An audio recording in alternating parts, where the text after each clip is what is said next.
My கொடுத்துருங்க, my கொடுத்த சொல்லியாச்சு.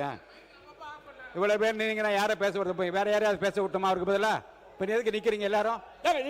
பொதுக்கூட்டமா இது? என்ன பொதுக்கூட்டமா இது? உட்காருங்க, உட்காருங்க. உங்க கட்சி வேலைக்கு வாங்க முடியாது. என்ன பொதுக்கூட்டமான்னு கேக்குறேன்.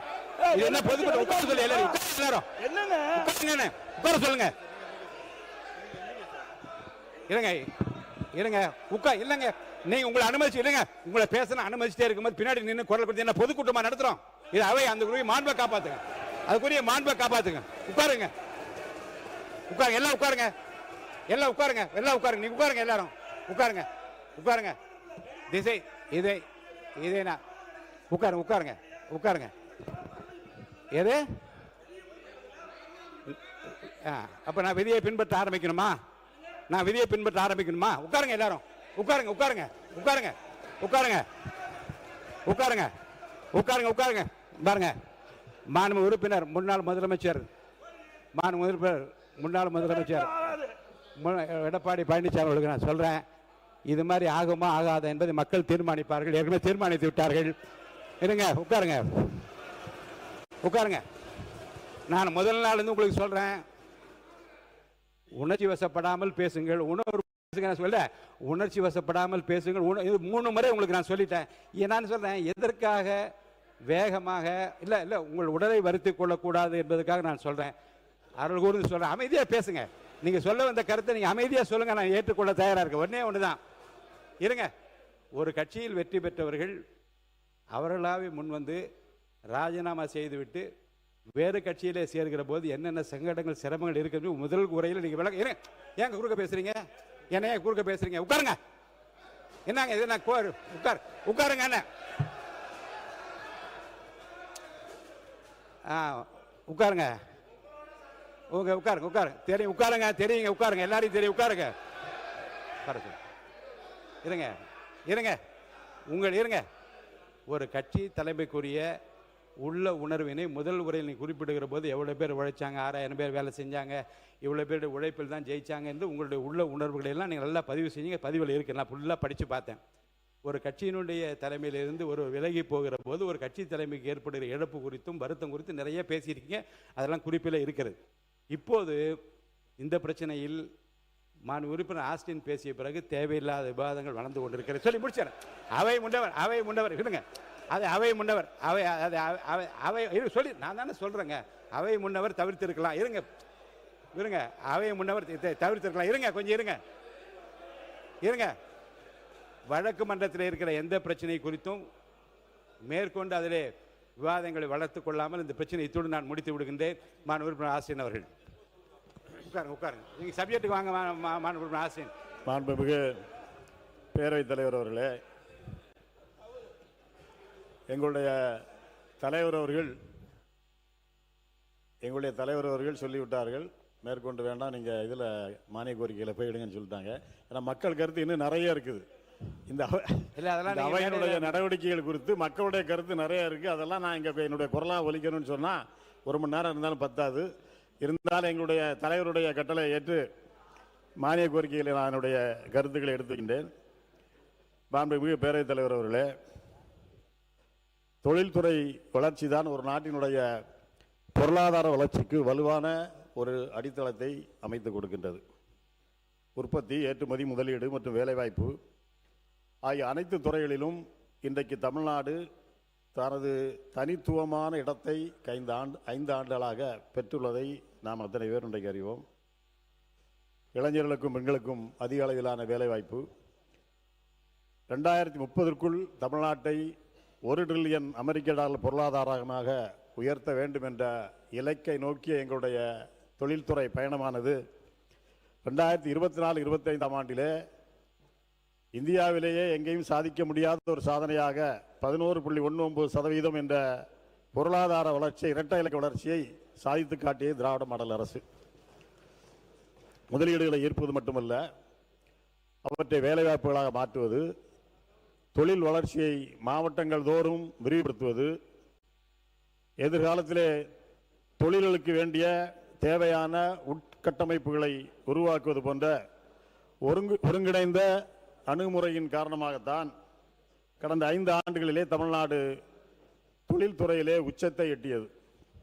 மாண்புமிகு பேரவைத் தலைவர் அவர்களே, கடந்த 5 ஆண்டுகளில் மட்டும் 1179 புரிந்துணர்வு ஒப்பந்தங்கள் போட்டு கிட்டத்தட்ட 12.37 லட்சம் கோடி முதலீடுகளை ஈர்த்தது தமிழ்நாடு அரசு. அந்த சாதனையை புரிந்தது எங்களுடைய திராவிட மாடல் ஆட்சியினுடைய அரசர் மாண்புமிகு முத்துவேல் கருணாநிதி ஸ்டாலின் அவர்கள். இதன் மூலமாக கிட்டத்தட்ட 36 லட்சத்திற்கு மேற்பட்ட வேலை வாய்ப்புகள் தமிழ்நாட்டிலே உருவாக்கப்பட்டிருக்கின்றது.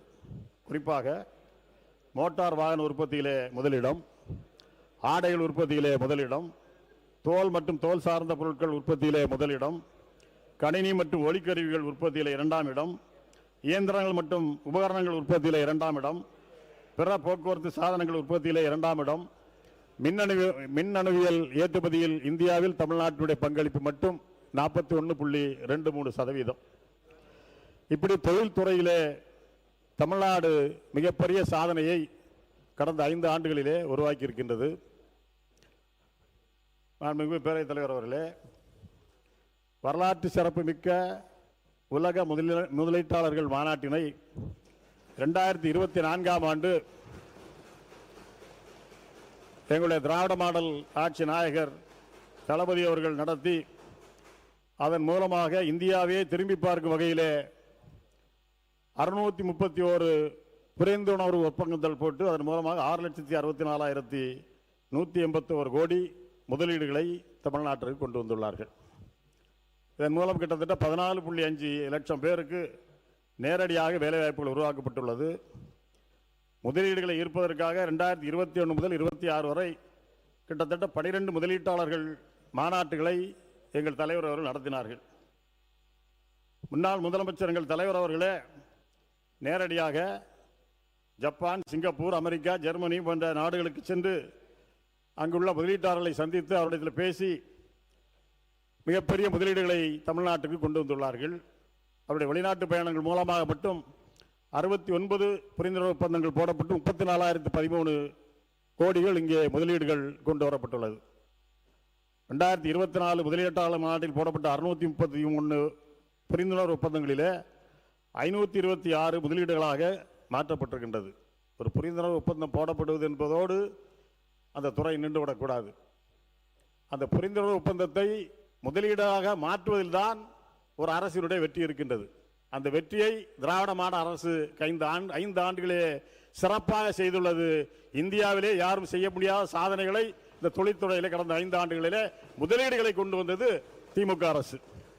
கிட்டத்தட்ட 526 முதலீடுகள், இது கிட்டத்தட்ட 84%. அந்த முதலீட்டாளர் மாநாட்டிலே கொண்டு வந்த புரிந்துணர்வு ஒப்பந்தங்கள் எம்ஓயுக்கள் முதலீடுகளாக டிரான்ஸ்ஃபர் கன்வெர்ட் பண்ணப்பட்டது 84%. மொத்தமாக 1192 முதலீடு ஒப்பந்தங்கள் மூலம் 873 முதலீடுகள் கன்வெர்ட் பண்ணப்பட்டிருக்கின்றது. இது கிட்டத்தட்ட 73%. இது இந்தியாவில் எந்த மாநிலமும் இந்த அளவிற்கு புரிந்துணர்வு ஒப்பந்தங்களை முதலீடாக மாற்றியது வேறு எந்த மாநிலத்திலும் இல்லை. இதுதான் அதிகபட்சமாக என்பதை இந்த நேரத்தில் தெரிவித்துக் கொள்ள கடமைப்பட்டிருக்கின்றேன். அதே போல வளர்ந்த புறநகர் பகுதிகளிலே படித்த இளைஞர்களுக்கு ஐடி சர்வீஸ் மூலம் அவர்களுக்கு வேலை வாய்ப்பை அங்கே வளர்ச்சியை கொண்டு வருவதற்காகத்தான் இந்தியாவிலே முதலிலே எங்களுடைய தலைவர்கள் நியோ டைடல் பார்க் என்ற ஒரு திட்டத்தை கொண்டு வந்தார்கள். டைடல் பார்க் திட்டத்தை கொண்டு வந்தது எங்களுடைய முத்தமிழறிஞர் கலைஞர் அவர்கள் முதலிலாக.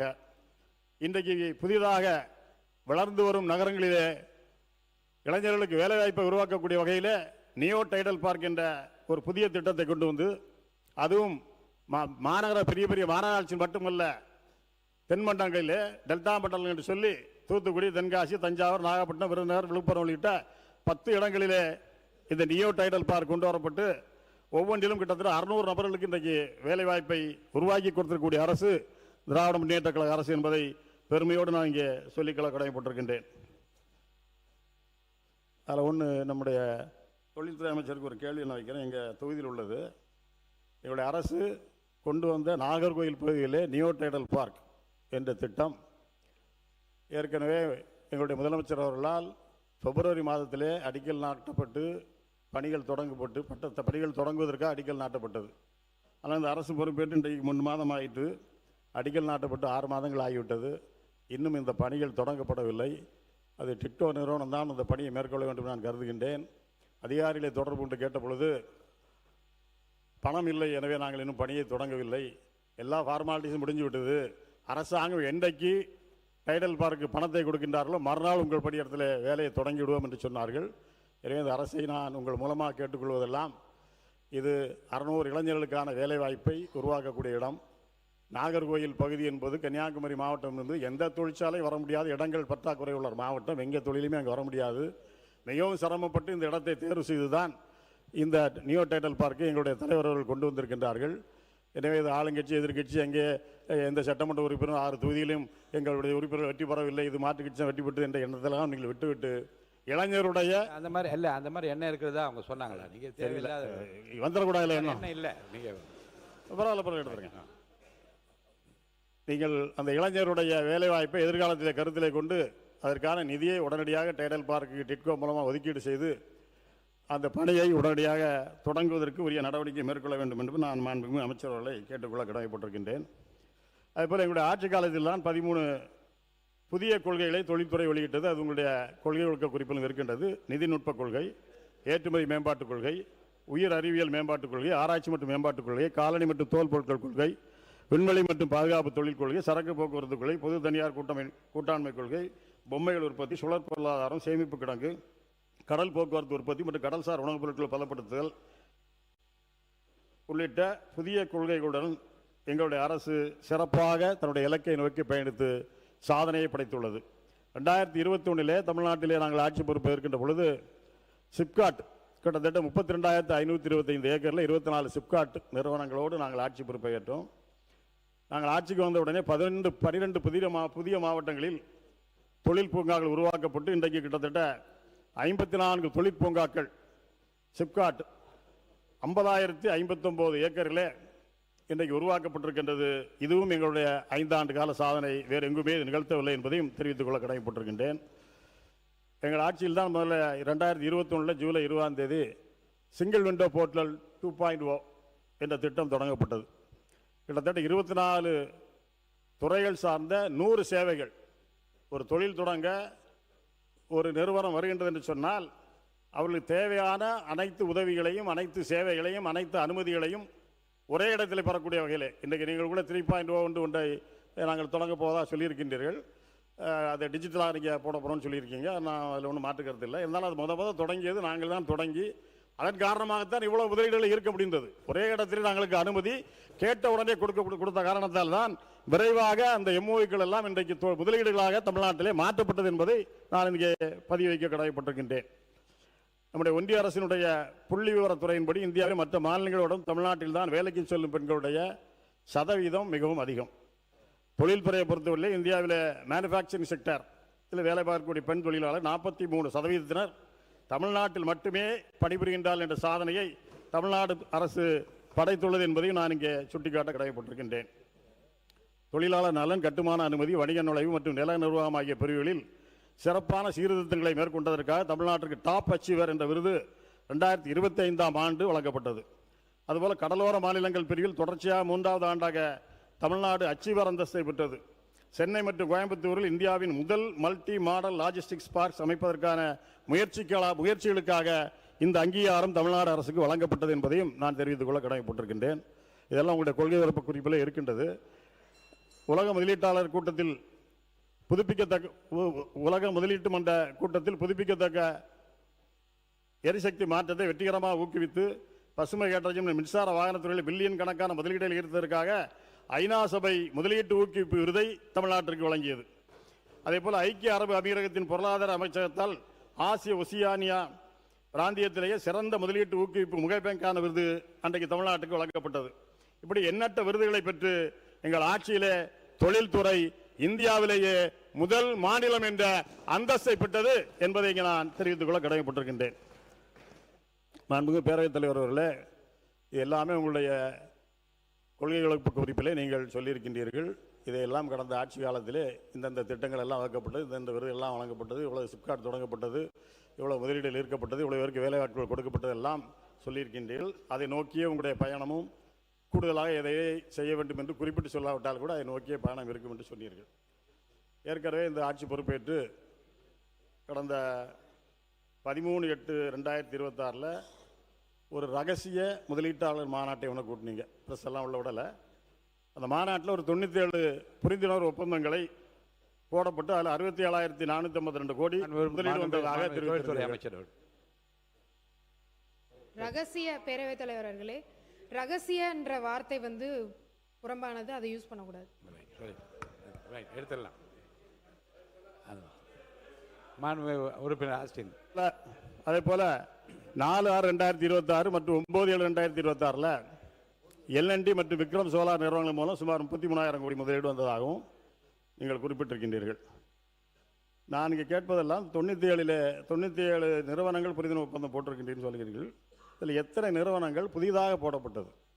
எங்களுடைய கணக்குப்படி இதில் பல கிட்டத்தட்ட 75-80% மேலுள்ள நிறுவனங்கள் ஏற்கனவே எங்களுடைய ஆட்சி காலத்திலே தமிழ்நாட்டிலே தொழிலை தொடங்கி அல்லது எங்கள் ஆட்சிக்கு முன்பே தொழிலை தொடங்கி இங்கே முதலீடு செய்து தொழில் செய்துக்கூடிய ஒரு எக்ஸ்பான்ஷனை நீங்கள் எடுத்திருக்கீங்க, நான் இல்லைன்னு சொல்லலை. ஆனால் புதிய தொழிலை இங்கே கொண்டு வந்ததாக கிட்டத்தட்ட ஒரு 10% இருக்குன்னு நான் நினைக்கிறேன். நீங்கள் பதில் வரையில் அதுக்கு ஏதாவது வழக்காக இருந்தால் கூட நம்முடைய அமைச்சர்கள் சொல்லலாம். மீது எல்லாமே திராவிட மாடல் ஆட்சியிலே நம்முடைய அரசாங்கத்தால் தமிழ்நாட்டில் கொண்டு வந்த முதலீட்டாளர்களுடைய நிறுவனங்களுடைய எக்ஸ்பான்ஷனாகத்தான் நான் இந்த 1 லட்சம் கோடி முதலீட்டை நான் இங்கே பார்க்கிறேன். இதில் பெரும்பாலான என்னுடைய தலைவரும் தொழில்துறை அமைச்சரும் பேசி தொழில்துறை அமைச்சர். மாண்புமிகு பேரவைத் தலைவர் அவர்களே, அவங்க ஆட்சியில் இருந்தப்போ 30 நாள்ல எவ்வளவு புரிந்துணர்வு ஒப்பந்தம் போட்டாங்கன்னு மட்டும் ஆன்சர் பண்ண சொல்லுங்க.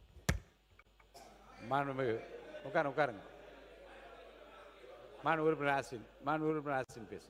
முடிச்சிடறேன். பேரவைத் தலைவர் அவர்களே, ரகசியன்ற வார்த்தை மட்டும் நீக்கிறாங்க அவங்க சொன்னது. சரி. உறுப்பினர் ஆஸ்டின். பேரவைத் தலைவர் அவர்களே, நாங்கள் 2021 ஆட்சி பொறுப்பை இருக்கின்ற பொழுது கொரோனா உச்சத்தில் இருந்த நேரம், அந்த நேரத்தில் ஆட்சி பொறுப்பை ஏற்ற போது கூட கிட்டத்தட்ட 3 மாத காலத்திலே 44,36,000 கோடியாக திட்ட முதலீட்டை நாங்கள் கொண்டு வந்திருக்கோம். இன்னும் நான் ஒரு ஒப்பீடு சொல்லணும்னு சொன்னால், நீங்கள் இப்போ முதலீட்டு மாநாடை கடந்த 13ஆம் தேதி போட்டீங்க. ஜூலை 31 முதல் காலாண்டுகளுக்கான தொழில் முதலீட்டு 4 மாநிலத்தில் ஒரு ஒப்பீடு நமக்கு வெளிவந்து நீங்கள்லாம் பார்த்துருப்பீங்க. அது ஏற்கனவே இருந்த காலாண்டு, அதாவது போன 21 இருந்த காலாண்டுக்கும் இப்போ 26 இருக்கக்கூடிய முதல் காலாண்டுக்கும் உள்ள வித்தியாசம் ஒப்பீடு. அதில் என்ன கொடுத்துருக்காங்கன்னா, கர்நாடகாவில் முந்தைய காலாண்டை விட வளர்ச்சி விகிதம் 2,252.53% அதிகரிச்சிருக்கு ஜூலை 31 3 மாதத்தில் காலாண்டில். கேரளாவில் முந்தைய காலாண்டை விட 294.94% முந்தைய காலாண்டை விட தொழில் முதலீடு அதிகரிச்சிருக்கு வளர்ச்சி. மேற்கு வங்காளத்தில், இதெல்லாம் நம்ம ஸ்டேட் தேர்தல் நடக்கும்போது தேர்தல் நடந்த மாநிலங்கள். மேற்கு வங்காளத்தில் முந்தைய காலாண்டை விட வளர்ச்சி விகிதம் 199.58% அதிகரித்திருக்கு. ஆனால் நம்முடைய தமிழ்நாட்டில் நம்முடைய அமைச்சர்கள் கேட்டது போல அந்த 3 மாத காலத்தில் ஜூலை 31 வரை நீங்கள் பார்ப்பீங்கன்னு சொன்னால் தமிழ்நாட்டில் முந்தைய காலாண்டை விட 74.48% சரிந்துள்ளது. 200-300% 3 மாநிலங்கள் உயர்ந்திருக்கு. தமிழ்நாட்டிலே சரிந்திருக்கிறது, யாரும் மறக்க முடியாது. உங்களுடைய குடியிருப்புகளில் எங்களுடைய பேரவைத் தலைவர் அவர்களே, அவர் குற்றச்சாட்டு வந்து பயங்கரமா வைக்கிறாரு. அதுக்கு ப்ராஜெக்ட்ஸ் டுடேன்னு ஒரு பத்திரிகை, அது வந்து ஒரு நீங்க காசு கொடுத்தா எதுனாலும் எழுதிப்பாங்க, அது வந்து ஒரு பிரைவேட் பத்திரிகை. அந்த பத்திரிகையில எழுதப்பட்ட ஒரு தவறான செய்தியை இங்க எடுத்துட்டு வந்து படிச்சு நம்மளுடைய தமிழ்நாடு எங்கேயோ போய்கிட்டு இருக்குன்னு தப்பான ஒரு நோக்கத்தை நீங்க வந்து சொல்லக்கூடாது.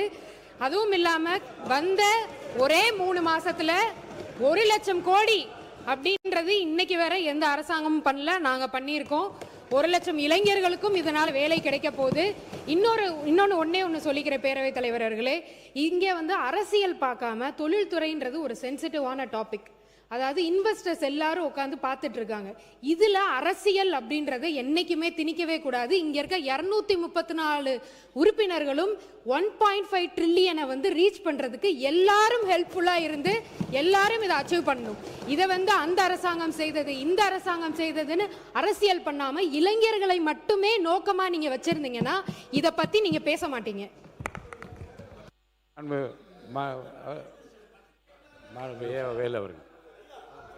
மாண்புமிகு பேரவைத் தலைவர்களே, அவர் பேசணும். முன்னாள் அமைச்சர் அதை பற்றி சொல்ல, அவர் சொல்லட்டுமா? நீங்களே சொல்லுங்க. மாண்புமிகு பேரவைத் தலைவர்களே, எங்களுடைய சட்டமன்ற உறுப்பினர் அவர்கள் ஒரு ஒப்பீடு சொல்லுகிறார். இல்லை அவர் என்ன சொல்கிறாங்கன்னா, ஒப்பீடு சொல்கிற பத்திரிகையை வந்து அதான் சொல்ல அதிகாரப்பூர்வமான அரசு இதழா, மத்திய அரசாங்கம் வெளியிட்டதா அல்லது அதிகாரப்பூர்வமாக எந்த அமைப்பு வெளியிட்டதுன்னு சொல்லாமல் நீங்கள் கொடுக்க தப்புன்னு சொல்கிறாங்க. தப்பு இல்லையே? ஏன்னா ஒரு சட்டமன்ற உறுப்பினருக்கு இருக்கிற ஒரு குறிப்பை வைத்துக்கொண்டு, அதில் நீங்கள் கொடுத்த கொள்கைகளுக்கு புத்தகத்தை வைத்துக்கொண்டு, வெளியில் வருகிற செய்தியை வைத்துக்கொண்டு தான் ஒரு ஒப்பீடு நாங்கள் பேச முடியும். இல்லை வெளியில் வர செய்தி ஆதாரப்பூர்வமாக இருக்க வேண்டும் தான் அவங்க கேட்குறாங்க. அதான் சொல்ல வர ஆதாரம் இல்லாமல் இல்லை சில பத்திரிகைகள் வந்து அவர்களுக்கு வேண்டியவர்களுக்காக வேண்டியபடி எழுதி கொள்வதும் உண்டு. அப்படி இருக்குதான்னு அவங்க கேட்குறாங்க. மாண்புமிகு பேரவைத் தலைவர்களே, எங்களுக்கு கிடைக்கிற குறிப்பை வைத்துக்கொண்டு தான் நாங்கள் ஒரு ஒப்பீடு சொல்ல முடியும்.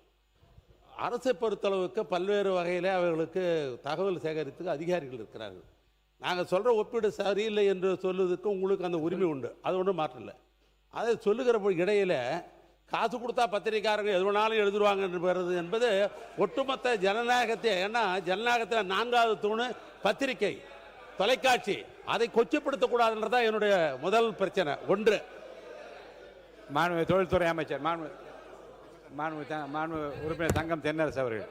பேரவைத் தலைவர் அவர்களே, ஒரு அரசாங்கத்தினுடைய செயல்பாடுகளை குறித்து 3வது கண்ணாக இருந்து விமர்சனங்களை எடுத்து வைப்பது பத்திரிகைகள், ஊடகங்கள். அந்த பத்திரிகைகளில் வரக்கூடிய செய்திகள் மீது இப்படி நம்மளுடைய அவையில் அப்படி ஆட்ரிபியூட் பண்ணக்கூடாது. அவர்கள் என்ன நடந்து கொண்டிருக்கிறதோ அதை பற்றி எழுதுவார்கள். ஒப்பீடுகளை பண்ண முடியும். மேடம் ஒரு நிமிஷம்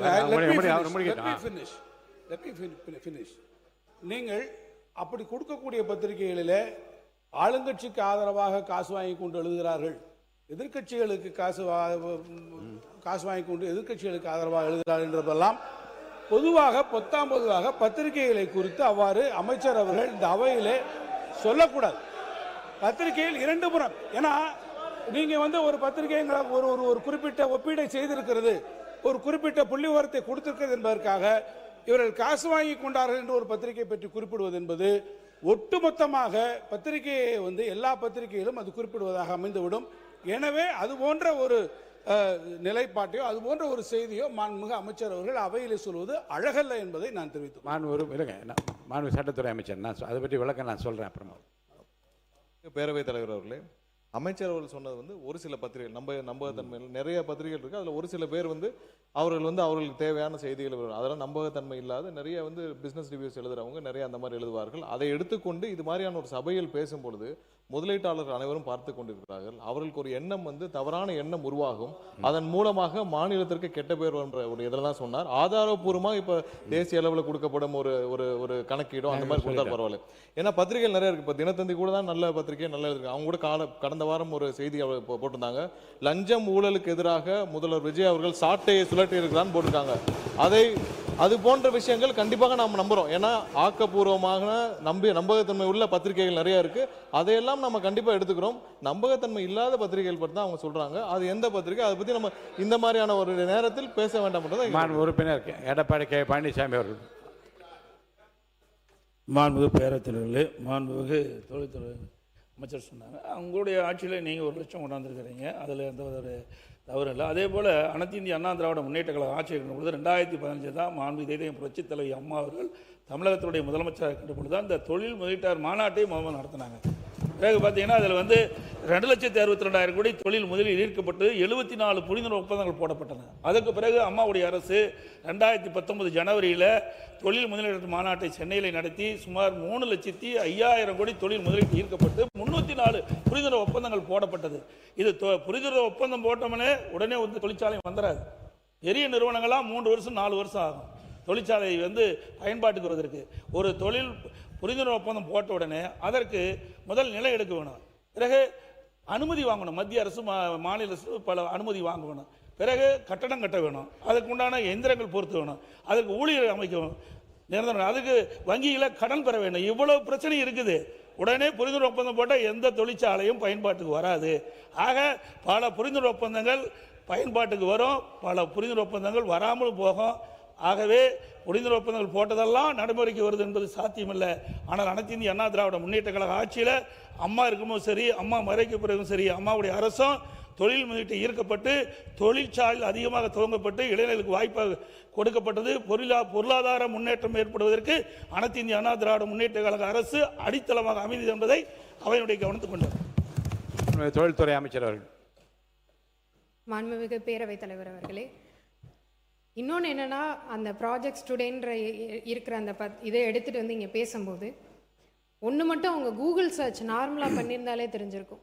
நாங்கள் வந்த உடனே எல்என்டி 18,600 கோடியில் 8,200 வேலை வாய்ப்புகள் தரோன்னு சொல்லி போட்டிருந்தோம். ஆனால் அதில் அவர் சொன்னது பார்த்தீங்கன்னா 7,000 கோடின்னு தான் மென்ஷன் பண்ணியிருக்காங்க. நார்மலாக நீங்கள் ஒரு கூகுள் சர்ச் பண்ணியிருந்தாலே அந்த நம்பரே தப்புன்றது உங்களுக்கு தெரிஞ்சிருக்கும். இப்படிப்பட்ட ஒரு தவறான ஒரு செய்தியை எடுத்துகிட்டு வந்து இங்கே சொல்லக்கூடாதுன்றது தான் நான் இங்கே சொல்லிக்கிறேன். மாண்புமிகு உறுப்பினர்களுக்கு பழைய நிகழ்வுகளிலே நடந்த ஒரு விவாதத்தை பற்றி ஒரு குறிப்பை நான் இங்கே சொல்லுவது பொருத்தம் என்று கருதுகிறேன். 2017ஆம் ஆண்டு மாண்புமிகு பேரவைத் தலைவராக மாண்புமிகு தனபால் அவர்கள் இருக்கின்ற நிலையில் அவர் ஒரு குறிப்பை இங்கே படித்து காட்டுகிறார். 1998ஆம் ஆண்டு மார்ச் திங்கள் 20ஆம் நாள் அன்றைய முதலமைச்சர் மாண்புமிகு முத்தமிழறிஞர் மு கருணாநிதி அவர்கள் பத்திரிகையிலே வருகின்ற ஏசியங்களை வைத்து நாம் இங்கே விவாதம் செய்வது அழகல்ல என்று குறிப்பிட்டுள்ளதையும், 2011ஆம் ஆண்டு ஜனவரி 12ஆம் நாள் இன்றைய எதிர்க்கட்சி தலைவர் அவர்கள் அன்றைக்கு உரையாற்றுகையில் சொன்னதை மீண்டும் பதிவு செய்கிறேன் என்றும், அன்றைக்கு பேரவை முன்னவராக இருந்த மாண்புமிகு பேராசிரியர் க. அன்பழகன் அவர்கள் 2010ஆம் ஆண்டு நவம்பர் திங்கள் 10ஆம் நாள் இங்கே உரையாற்றுகையில் குறிப்பிட்டதையே மீண்டும் பதிவு செய்து எதிர்க்கட்சி தலைவர் அவர்கள் எழுப்ப நினைக்கிற பிரச்சனைக்கு நான் மறுப்பதற்கான காரணத்தை விளக்கிற உடனே பேராசிரியர் பெருந்தகை பிறந்த பெரியவர் அன்பழகன் அவர்கள் சொன்னது, ஒரு செய்தி தன்னுடைய காதிற்கு வந்தால் கூட அது குற்றச்சாட்டு வடிவம் எடுக்கிறது என்று சொன்னால் அந்த குற்றச்சாட்டுக்கு ஆதாரம் இருக்கிறதா என்று கேட்டறிந்து அதன் பின்னர் தான் இந்த அவையிலே சொல்ல வேண்டும். வெளியில் எத்தனையோ செய்திகள் வரலாம். அப்படி வருகிற செய்திகளையெல்லாம் இங்கே பதிவு செய்வதற்கு இது ஒன்றும் பதிவுத்துறை அலுவலகம் அல்ல என்று அவர் சொல்லியிருக்கிறார். அதை இங்கே நான் பதிவு செய்ய விரும்புகின்றேன். மாண்புமிகு உறுப்பினர் ஏவா வேலு அவர்கள். மாண்புமிகு பேரவைத் தலைவர்களே, பத்திரிகை செய்தி வைத்துக்கொண்டு அது உறுதிப்படுத்தி பேசக்கூடாது என்பது வேறு. நாங்கள் அதை சொல்லலை. பத்திரிகை காசு வாங்கி கொண்டு எழுதுகிறார்கள் என்பதுதான் குற்றச்சாட்டு. அப்படி பேசக்கூடாது. ஏன்னா ஜனநாயகத்தில் 4வது தூண் என்ற பத்திரிகை என்று நாமே இந்த சட்டமன்றத்திலே பல நேரம் பாராட்டி பேசியிருக்கிறோம். அப்படி இருக்கிற பொழுது பத்திரிகை காசு வாங்கி கொண்டு எழுதுகிறது, அப்படி நம்முடைய மின்துறை அமைச்சர் குறிப்பிட்டதை போல அவர் என்ன சொன்னார்னு கேட்டீங்கன்னா, சில பத்திரிகையினர் அது எந்த பத்திரிகை பேர் சொல்லிட்டு போட வேண்டியதான ஒழிய 10ஆம் பத்திரிகை சொல்வது தவறு இல்லை. இந்த விவாதமே மாண்பு உறுப்பினர் ஆஸ்டின் அவர்கள் சொல்லியது, அவர் சொல்லிய தகவல் அதிகாரப்பூர்வமற்ற செய்தியாகத்தான் எடுத்துக்கொள்ள வேண்டுமே தவிர அது அதிகாரப்பூர்வமற்ற செய்தி. அதிகாரப்பூர்வமாக அமைச்சர் என்ற முறையில் நான் அறிவிக்கிறேன், இந்த சாதனைகள் எல்லாம் செய்திருக்கிறார் என்று அவர் அறிவிக்கிறார். அதில் ஆதாரம் இல்லாத அந்த பத்திரிகை செய்திகளை பற்றி அவர் சொன்னது எல்லா ஒட்டுமொத்த பத்திரிகையும் தொழில்துறை அமைச்சர் வெறுப்பதாகவோ அவர்களை பற்றி வெறுப்புணர்வு ஏற்படுத்த எடுத்துக்கொள்ளக்கூடாது. அப்படிப்பட்ட எண்ணத்தை அவர் வெளியிடவில்லை என்று நான் கருதுகின்றேன். பத்திரிகை துறையை பற்றி இந்த மன்றத்தில் இருக்கிற மாமன்றத்தில் இருக்கிற அத்தனை உறுப்பினரும் மிகப்பெரிய மரியாதை உண்டு. குறிப்பாக தொழில்துறை அமைச்சருக்கும் இந்த அமைச்சர் பெருமக்களும் இருக்கு என்று நான் கருதுகிறேன். வெளியிருந்த பல செய்திகளிலிருந்து பல பத்திரிகைகளை பாராட்டுவதிலிருந்து அதை என்னால் உணர முடிகின்றது. ஒரு சில பத்திரிகைகள் இருந்து அவர் குறிப்பிட்டு பேசியிருந்தால் உள்ள உணர்வோடு தவறான செய்திகளையும் உண்மைக்கு புறம்பான செய்திகளையும் வெளியிடுகின்ற பத்திரிகைகளுக்குத்தான் அந்த குற்ற உணர்வு இருக்க வேண்டும் என்று மற்றவர்களுக்கு அது எடுக்க வேண்டிய அவசியமில்லை. மாண்புமிகு தொழில்துறை அமைச்சர் அவர்கள். மாண்புமிகு பேரவைத் தலைவர் அவர்களே, நான் எல்லா பத்திரிகையும் நான் சொல்லவே இல்லை. ப்ராஜெக்ட் ஸ்டூடெண்ட்ன்றது ஒரு பிரைவேட் வெப்சைட். அது கூட ஒரு பத்திரிகைன்னு கூட நம்ம சொல்ல முடியாது. அது ஒரு வெப்சைட், ஒரு பிரைவேட் வெப்சைட். இனி அதே பத்திரிகையாளர்கள் தான் தினத்தந்தியில் நம்மளை பற்றி, நம்மளுடைய தொழில்துறையை பற்றி அவ்வளோ அழகாக எழுதியிருந்தாங்க. அதையெல்லாம் எடுத்து கொண்டு வந்து இங்கே பேசி பெருமைப்பட்டிருந்தால், தமிழ்நாடு முன்னேறுதுன்னு பேசியிருந்தால் ரொம்ப நல்லா இருந்திருக்கும். மாண்புமிகு உறுப்பினர் ஆஸ்டின் அவர்கள். மாண்புமிகு பேரவைத் தலைவர், அடுத்த சப்ஜெக்ட்டுக்கு போயிடலாம். நீங்கள் ஒரு ஒப்பீடு தான் நான் குறிப்பிட்டேன். அதுக்கு இவ்வளவு ஒப்பிடு கூட ஆதாரம் இல்லாத ஒரே நிமிஷம். எந்த பத்திரிகையும் பெயரையோ இந்த பத்திரிகையில் வந்திருக்கூட நான் சொல்லலை. சாதாரணமாக உறுப்பினர்கள் அண்ணன் சொன்ன மாதிரி நாங்கள் எதாவது எங்களுக்கு தகவல் கிடைச்சா அதை அமைச்சர்கிட்ட தான் கேட்க முடியும். அவங்ககிட்ட தான் அரசாங்கம் இருக்குது. நான் சொன்ன ஒப்பீடு பற்றி அவங்க ஆய்வு பண்ணி அவங்களுக்கு பதில் உரை சாயங்காலம் இருக்குது. அதில் நீங்கள் சொன்னது தவறு, அது சொல்லுறதுக்கு அவங்களுக்கு உரிமை இருக்குது. நான் அது குற்றச்சாட்டே சொல்லலை. எந்த குற்றச்சாட்டும் சொல்ல எதுவும் சொல்லவில்லை. என்ன ஒரு நிமிஷத்தில் நீங்கள் முடிச்சுருந்தா 24 நிமிஷம் ஆயிடுச்சு. முடிக்க போகிறேன்.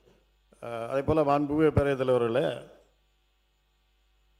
நம்முடைய தொழில்துறை அமைச்சர் அவர்கள் சொன்னாங்க நாங்கள் வந்து 3 மாதம் தான் ஆச்சு, அதுக்குள்ளாக இவ்வளோ குற்றச்சாட்டு சொன்னால் குற்றச்சாட்டு சொல்லலை. 3 மாதம் ஆகிருக்குது. அது உங்கள் கொள்கை விளக்க குறிப்பை பார்த்தாலே தெரியுது, அதில் எதுவுமே இல்லை. நாங்கள் என்ன பண்ண போகிறோங்க, ஒரு லாங் டேர்ம் திட்டங்கள் ஒன்றும் இல்லை. ஆனால் நீங்கள் கொடுத்துருக்கீங்க 2036 நாங்கள் $1.5 trillion அமெரிக்க டாலர் பொருளாதாரமாக மாற்றுவோம்னு சொல்லியிருக்கீங்க. நீங்கள் மாற்றினா நாங்கள் வரவேற்கிறோம். ஆனால் எங்களை பொறுத்தவரையில் எங்களுடைய தலைவர் அவர்கள் 2021 ஆட்சி பொறுப்பு ஏற்கின்ற பொழுது 2030 $1 trillion பொருளாதாரமாக இலக்கை நாங்கள் உயர்த்துவோம் என்று ஒரு உத்தரவாதத்தை கொடுத்தார். அதை நோக்கி தான் அங்கே பயணம் போச்சு. அதனால தான் இந்தியாவிலே முதல் மாநிலமாக தொழில்துறையிலே தமிழ்நாடை மாற்ற முடிந்தது. 2030 நாங்கள் இப்போ ஆட்சியை தொடர்ந்திருந்தோம் என்று சொன்னால் 2030 அந்த சாதனையை ஈட்டி இருப்போம், கொண்டு வந்திருப்போம். $1 trillion கொண்டு வந்திருப்போம். தொழில்துறை முடிக்கிட்டோம். அவங்க தொழில்துறை அமைச்சர் சொல்லட்டும். மாண்புமிகு பேரவைத் தலைவர் அவர்களே, நான் இப்பதான் சொல்லி முடித்தேன். அதாவது அவர் மூத்த உறுப்பினர் கூட, முதலீட்டாளர்கள் எல்லாரும் இதை வந்து பார்த்துட்டு இருக்காங்க. ஒரு புக்கை காமிச்சு ஒன்றுமே இல்லை, இதெல்லாம் என்ன வார்த்தைகள்? இளைஞர்களுக்கு ஒரு வேலை வாய்ப்பை நம்ம கொண்டு வர போகிறோம். அதுக்கு இப்படி நாங்கள் அதை செய்தோம் இதை செய்தோம்ன்றதை விட்டுட்டு, இளைஞர்கள் தான் உங்களுடைய நோக்கம் என்றால் இந்த மாதிரியான தப்பான ஒரு பதிவை நீங்கள் பதிவு செய்யக்கூடாது. அது தவறான செயல். நாங்கள் வந்து ஆலோசனை சொல்லலாம், அறிவுரை சொல்லலாம், கருத்துக்களை சொல்லலாம். ஆனால் அவங்களை வாழ்த்த முடியாது. என்ன இருக்கோ அதுதான் நாங்கள் சொல்ல முடியும். தான் எதிர்கட்சியோட கடமை. அதைத்தான் நான் சொல்றேன். அவங்க சொல்லல, நீங்க அதைத்தான் சொல்றேன். நான் உங்களை கேட்டுக்கொள்ளதெல்லாம் 2 கருத்து ஒரே கருத்து தான் முடிச்சிருக்கேன். கேட்டுக்கொள்ளதெல்லாம் நீங்க வந்து $1.5 trillion அமெரிக்க டாலர் நீங்க வந்து கொண்டு வருவோம்னு சொல்லியிருக்கீங்க. எங்களுடைய ஆட்சி இந்த காலத்தில் அமைந்து எங்களுடைய முதலமைச்சர் அந்த பக்கத்தில் முதலமைச்சராக இருந்து, ஏற்கனவே எங்களுடைய தொழில்துறை அமைச்சராக இருந்த டிஆர்.பி. ராஜா அவர்கள் இங்கே தொழில்துறை அமைச்சராக இருந்தாருன்னா, அந்த 2036 $2 trillion அமெரிக்க டாலரை நாங்கள் பொருளாதார வளர்ச்சியாக கொண்டு வந்திருப்போம் என்ற உத்தரவாதத்தை நான் தருகின்றேன். நீங்கள் நல்லா உழையுங்கள். நாங்கள் யாரும் உங்களுக்கு எதிரில்லை. நல்லா உழையுங்கள். கடுமையாக உழைத்தால் தான் தொழில்துறையிலே முன்னேற்றத்தை கொண்டு வர முடியும். அப்படி உழைத்த காரணத்தால் தான் எங்களுடைய தலைவர் அவர்களும் தொழில்துறை அமைச்சர் அவர்களும் உழைத்து கடுமையாக முதலீட்டாளர்களை சந்தித்து அதன் மூலமாகத்தான் இந்த உயரத்தை நாங்கள் உச்சத்தை நாங்கள் எட்டியிருக்கின்றோம். எனவே அதே போல் நீங்கள் உழையுங்கள். முடிந்தால் ஓரளவுக்கு எங்களுடைய இலக்கிலே ஒரு பாதையாவது நீங்கள் நிவர்த்தி செய்யணும்னு சொன்னால் நான் வரையறுக்க கடமைப்பட்டிருக்கின்றோம். அதே போல் இங்கே பேசுகின்ற பொழுது அமைச்சர் நான் முடிச்சுட்டே தான் லாஸ்ட் அமைச்சர்கள் குறிப்பிட்டார்கள், முதலீட்டாளர்கள்லாம் பார்த்து கொண்டிருக்காங்க, தப்பாக நினைக்க மாட்டாங்களா, தவறாக சிந்திக்க மாட்டாங்களா, இப்படி தான் பேசுகிறீங்கன்னு சொன்னாங்க. நேற்று நம்ம அன்பு முதலமைச்சர் அவர்கள் 110 விதியின் கீழே ஒன்று கொண்டு வந்தாங்க. பரந்தூர் விமான நிலைய திட்டத்தை இந்த அரசு ரத்து செய்து சொன்னாங்க. இதை பார்த்து முதலீட்டாளர்கள் தவறுலாம் நினைப்பாங்களா நினைக்க மாட்டாங்களா? தான் இன்னைக்கு முதலீடுகளை ஈர்க்கக்கூடியதுக்கு பரந்தூர் விமான நிலையம் தான் மிக முக்கியமான. இது நான் கிட்டத்தட்ட 2000 ஏக்கருக்கு மேல நாங்கள் எடுத்துட்டோம். மாண்புமிகு பொதுப்பணித்துறை அமைச்சர், மாண்புமிகு பொதுப்பணித்துறை அமைச்சர் சொல்லுங்க. மாண்புமிகு பேரவைத் தலைவர் அவர்களே, பரந்தூர் விமான நிலையமா இல்லை விவசாயிகள் கண்ணீரானா? எங்கள் தலைவர் விவசாயிகள் கண்ணீர் பக்கம் தான் நிற்பார். இதை உறுதியாக சொல்றோம். மாண்புமிகு முதலமைச்சர் நேற்றே சொல்லியிருக்காரு, கூடிய விரைவில் விமான நிலையத்துக்கான இடம் கூடிய விரைவில் அறிவிக்கப்படும்ங்கிறதும் சொல்லியிருக்கிறாரு. ஆனால் எங்களுடைய தலைவருடைய முதல் பிரச்சாரம் காலடிப்பட்டது விவசாயிகளுடைய கண்ணீருக்காக. விவசாயத்திற்காக குரல் கொடுக்கும் சொல்லக்கூடிய டெல்டாவில் பிறந்தவர்கள் நாங்கள் சொல்லக்கூடியவர்கள் பரந்தூருடைய விவசாயிகளுக்கு எதிராக, பரந்தூர் மட்டுமல்ல திருவண்ணாமலையில் மேல்மா விவசாயிகளுக்காக குண்ட சட்டம் போட்டது வந்து திமுக. அப்ப இன்றைக்கு விவசாயிகள் மட்டுமல்ல ஒட்டுமொத்த நீர்வளமும் எத்தனை ஏரிகள் என்பது இருக்குங்கிறது மூத்த உறுப்பினருக்கு தெரியுமா? கிட்டத்தட்ட 200க்கும் மேற்பட்ட தமிழகத்தில் மிக அதிக ஏரிகள் 381 நிறைந்த மாவட்டம், ஏரிகள் நிறைந்த மாவட்டம். அப்ப 381 ஏரிகளை பத்தி அவங்க பேசுனதில்லை, மக்களுடைய குரலுக்கு பேசுனதில்லை. நேற்றே வந்து தெளிவா சொல்லியாச்சு, சென்னை விமான நிலையத்துடைய இன்னைக்கு இருக்கக்கூடிய பங்கு என்ன, அதை அடுத்த லெவல்ல கொண்டு போறதுக்கான அரசினுடைய நிலைப்பாடு என்ன எல்லாம் சொல்லியாச்சு. ஆனால் நேற்றிலிருந்து திமுக இந்த விமான நிலையம் இல்லைன்னா தமிழகத்தோட முதலீடே போயிடும், இண்டஸ்ட்ரி டிபார்ட்மெண்ட்டே இருக்காது. முன்னாள் அமைச்சராக இருக்கக்கூடிய இண்டஸ்ட்ரி மினிஸ்டர் திமுக எல்லாரும் சொல்றாங்க. இண்டஸ்ட்ரி வர்றதுக்கு முக்கியமான காரணம் என்ன தெரியுங்களா? Single window system. ஊழல் இல்லாத ஒரு அமைச்சர், ஒரு முதலமைச்சர், ஒரு அரசாங்கம், எந்த நிறுவனம் இருந்தாலும் முதலமைச்சர் இன்னைக்கு நேரடியாக சந்தித்து எந்த இன்வெஸ்ட்மெண்ட் இருந்தாலும் வாங்க, நானே எல்லா துறையிலையும் எந்த விதமான ஹடில்ஸும் இல்லாம சிங்கிள் விண்டோ சிஸ்டத்துல 45 நாள்ல எல்லா பர்மிஷனும் வாங்கி கொடுக்கறோம்னு சொல்லக்கூடியவர் சிஎம். அப்படிதான் ஒவ்வொரு துறையில நடந்துட்டு இருக்காரு. அதனால நேத்து கூட ஒன்று நடந்துச்சு. இதே அண்ணன் ஆஸ்டின் தான் நம்மளுடைய சட்டமன்ற உறுப்பினர் வேலுமணி அண்ணன் ஜி ஸ்கொயர் நிறுவனம் பத்தி சொன்ன உடனே திடீர்னு டக்குன்னு எந்திரிச்சார். அந்த ஜி ஸ்கொயர் நிறுவனத்தை பத்தி ஏன் பேசுறீங்க அப்படின்னு மாண்புமிகு முதலமைச்சருக்கு நாங்கள் கோரிக்கை வைக்கிறோம். இந்த பரந்தூர் விமான நிலையம் பண்ணும் பொழுது டிபிஆர் ப்ராஜெக்ட் அரசுக்கு மட்டும்தான் தெரியும். டீடைல் ப்ராஜெக்ட் ரிப்போர்ட் அரசுக்கு மட்டும் தெரியும். அந்த டீடைல் ப்ராஜெக்ட் ரிப்போர்ட் வரதுக்கு முன்னாடியே ஒரு கட்சி சார்ந்தவர்கள், நான் எந்த கட்சி பேரையும் சொல்லல, ஒரு கட்சி சார்ந்தவர்கள் அந்த நிலத்தை சுத்தி லேண்ட வாங்கி மிகப்பெரிய ரியல் எஸ்டேட் மோசடி நடந்திருக்கு. அதை ரிஜிஸ்ட்ரேஷன் டிபார்ட்மெண்ட்ல சொல்லி அந்த ரியல் எஸ்டேட் மோசடி, இந்த பரந்தூர் விமானம் எதுக்காக உருவாக்கப்பட்டதுன்னா இந்த ரியல் எஸ்டேட்டுக்காக தான். அப்ப இதை நாங்கள் பதிவு செய்கிறோம். விவசாயிகளோட கண்ணீருக்காக கிட்டத்தட்ட 2 போகம் அங்க வந்து விவசாய உற்பத்தி பண்ணிட்டு இருக்காங்க. 2 போகம், இத்தனை ஏரி இருக்கு, 381 ஏரிகள் இருக்கு. இதுக்காக விவசாயிகள் பக்கம் நிக்கிறதுக்காக தான் இது கேன்சல் செய்யப்பட்டதை தவிர இதுல எங்களுக்கு எந்த விதமான அரசியல் உள்ளிடுங்களை எழுதி வச்சுக் கொள்ளுங்கள். 5 வருஷம் கழிச்சு வெள்ளையரிக்கு நாங்க உரத்துக்கு ரெடி. உங்களோட 10 மடங்கு இங்க வந்து பொருளாதாரம் வந்திருக்கும். ஏனால் ஊழல் இல்லாத ஒரு ஆட்சி எங்களோட முதலமைச்சர் கொடுப்பாரு. இதற்காக எல்லா இண்டஸ்ட்ரியும் வரும். 45 நாள் 60 நாளுக்குள்ள சிங்கிள் விண்டோ சிஸ்டத்தை முதலமைச்சர் உருவாக்கி இருக்காங்கிறத பதிவு பண்றோம். மாண்புமிகு தங்கம் தெரசு, அவர் பேசி தங்கம் தெரசு, மாண்புமிகு முன்னாள் முதலமைச்சர் எடப்பாடி கே பழனிசாமி. மாண்புமிகு பேரவைத் தலைவர்களே, விமான விரிவாக்கத்திற்காக பரந்தூர் விமான நிலையத்தை அங்கே நிலம் எடுக்கின்ற ஒரு சூழ்நிலை ஏற்படுகின்ற பொழுது மாண்பு முதலமைச்சர் அவர்கள் அந்த திட்டத்தை ரத்து செய்து விட்டார்கள். அதில் எந்த ஒரு மாறுபட்ட கருத்தும் கிடையாது. ஆனால் அதற்கு 5740 ஏக்கர் நிலம் தேவைப்படுவதாக கருதி சுமார் 90% நிலம் வந்து கையகப்படுத்தப்பட்டதாகவும் 90% நிலத்திற்கு நிலத்தினுடைய உரிமையாளருக்கு இழப்பீட்டு தொகை கொடுத்துட்டாங்க. இப்போ அந்த எடுக்கப்பட்ட நிலத்தை என்ன செய்ய போகிறீங்க? இல்லை விவசாயிட்டே கொடுத்துறீங்களா? இழப்பீட்டு தொகை கொடுத்தாச்சு, அதை மறுபடியும் திரும்பி பெற முடியாது நில உரிமையாளர்கிட்ட. அதற்கு அரசுடைய விளக்கம் தேவை. மாண்புமிகு சட்டத்துறை அமைச்சர். மாண்புமிகு பேரவைத் தலைவர், இந்த திட்டத்திற்கு மொத்தமாக வந்து 5846 ஏக்கர் வந்து தேவைப்பட்டது. அதுல வந்து பாத்தீங்கன்னா பட்டா நிலங்கள் வந்து 3774 ஏக்கர் பட்டா நிலங்கள். அதுல வந்து அக்ரிகல்ச்சர் லேண்ட், அதாவது விவசாய நிலங்கள் வந்து 3 போகங்கள் விளையக்கூடிய விவசாய நிலங்கள் வந்து 2681 ஏக்கர் வந்து விவசாய நிலங்கள் இருந்தது. ஸோ அரசு நிலங்களாக இதுல காட்டப்பட்ட நிலங்கள் வந்து 1972 ஏக்கர் அரசு நிலங்களாக காட்டப்பட்டது. இதுல கிட்டத்தட்ட 1558 ஏக்கர் வந்து வாட்டர் பாடிஸ், அதாவது நீர்நிலைகள். அதுல பெரும்பாலும் பெரிய நீர்நிலைகள், பெரிய ஓடைகள் எல்லாம் வந்து இந்த அரசு நிலமாக காட்டப்பட்ட 1972 ஏக்கர்ல வந்து 1558 ஏக்கர் வந்து நீர்நிலைகள் காட்டப்படும். இது வரைக்கும், அதாவது 90%, நேற்றே வந்து பேட்டியில் அண்ணன் தங்கம் தெரசு அவர்கள் பலர் வந்து சொல்லியிருந்தாங்க, 90% நிலங்கள் கையகப்படுத்தணும். அப்படி கையகப்படுத்தப்படவில்லை. இது வரைக்கும் வந்து 1802 ஏக்கர் மட்டும்தான் கையகப்படுத்தப்பட்டுள்ளது. அதாவது 48% மட்டும்தான் கையகப்படுத்தப்பட்டுள்ளது. மீதியெல்லாம் கையகப்படுத்தவில்லை. அதுலேயும் பார்த்தீங்கன்னா ஏகனாபுரம், இந்த காரை, தண்டலம், சிறுவள்ளூர் போன்ற கிராமங்களில் 1 சென்ட் நிலம் கூட கையகப்படுத்தப்படவில்லை. அதெல்லாம் கையகப்படுத்தாமல் இருக்கு. இதுல இன்னொரு விஷயம் எல்லாரும் புரிஞ்சுக்கணும்னா, நேற்றே முதல்வருடைய அறிக்கையில ரொம்ப தெளிவாக சொல்லப்பட்டிருக்கு. எப்படின்னா, இது வரைக்கும் வந்து நம்மளுடைய கரண்ட் கெப்பாசிட்டி, அதாவது 30 மில்லியன் பேசஞ்சர்ஸை ஹேண்டில் பண்ற கெப்பாசிட்டி இப்ப இருக்கிற கரண்ட் ஏர்போர்ட்டுக்கு இருக்கு. அது இல்லாமல் டெர்மினல் 3 வந்து கம்ப்ளீட் ஆச்சுன்னா இன்னொரு 5 மில்லியன், அதாவது இது ரெண்டும் சேர்த்தால் 35 மில்லியன் கெப்பாசிட்டியை நம்ம அடைவோம்.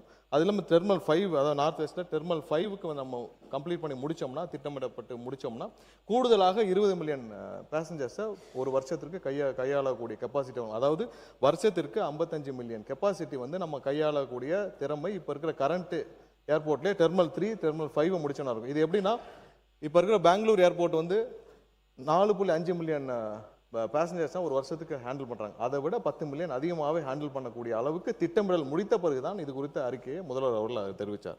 அதாவது இப்போ இருக்க கரண்ட் ப்ராஜெக்ட்ல நிறைய தவறான தகவல் கொடுக்கப்பட்டிருக்கு. அதாவது என்விரான்மெண்டல் கிளியரன்ஸ் வாங்கிட்டோம்னு சொல்லியிருக்காங்க. கிடையாது, என்விரான்மெண்டல் கிளியரன்ஸ் வாங்கப்படவில்லை. அதாவது என்விரான்மெண்டல் இம்பாக்ட் அசஸ்மெண்ட் கூட இதுக்கு பண்ணல. இது அதுவே பண்ணாமல் என்விரான்மெண்டல் கிளியரன்ஸ்லாம் வாங்க முடியும். என்விரான்மெண்டல் கிளியரன்ஸ்லாம் இது வரைக்கும் வாங்கப்படவில்லை. மிகவும் அதில் வந்து நிறைய வாட்டர் பாடிஸ் இருக்குது. அதனால தான் வந்து இந்த திட்டம் வந்து 5 ஆண்டுகளாக, அதாவது அதிமுக காலத்தில் ஆரம்பிக்கப்பட்டாலும் 5 ஆண்டுகளாக எந்தவித நகர்வும் இல்லாமல் இருந்ததுக்கு முக்கிய காரணம் பெரும்பாலும் நீர்நிலைகள், விவசாய நிலங்கள், 3 போகம் விளையக்கூடிய நிலங்கள்.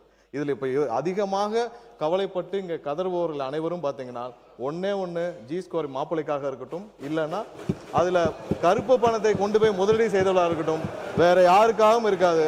கண்டிப்பாக விவசாயிகளை மட்டும்தான் கணக்கில் வைத்துக் கொண்டு இது செய்யப்பட்டிருக்குது, வேற யாருக்காகவும் இல்லை. யார் பேசுறீங்க? யாரா ஒருத்தர்? மாண்புமிகு தங்கம் தென்னரசு அவர்கள், மாண்புமிகு தங்கம் தென்னரசு அவர்கள், மாண்புமிகு தங்கம் தென்னரசு அவர்கள் உட்காருங்க.